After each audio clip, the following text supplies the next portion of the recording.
President Trump also expressed some empathy for Kim Jong-un, saying he appreciates that he took over the regime at a young age, likely feels threatened, and Christine, he's in a tough spot. Sounds like it, Margaret. What is it about the Trump administration's approach now to the relations with that country? Well, what we heard just hours before this latest ballistic missile test was Secretary Tillerson's very strict guidelines for what it would take for the United States to engage in direct diplomacy. He made clear in this special session at the UN today that the U.S. is not looking for a fight. The U.S. does want to settle this through negotiations, but he said you absolutely have to agree to be giving up your nuclear weapons.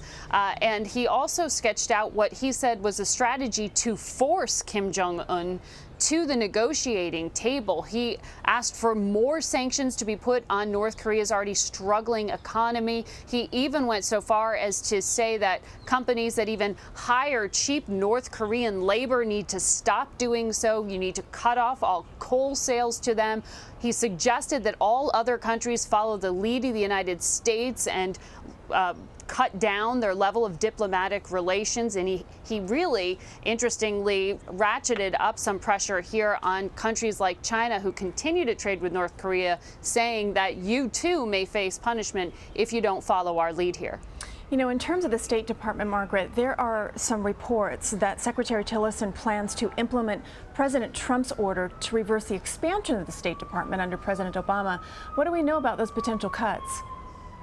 Well, what we know is that the budget that has been proposed by the Trump administration would dramatically cut funds at the State Department. We're talking double-digit reductions here, up to 30%. That is significant for a building that is already one of the most underfunded in Washington. The total U.S. spend on the State Department is just 1% of the federal budget. So this is going to have a significant cut here. And what we heard today from reports in the AP and in Bloomberg was that the head count may be reduced dramatically by more than 2,000 State Department employees.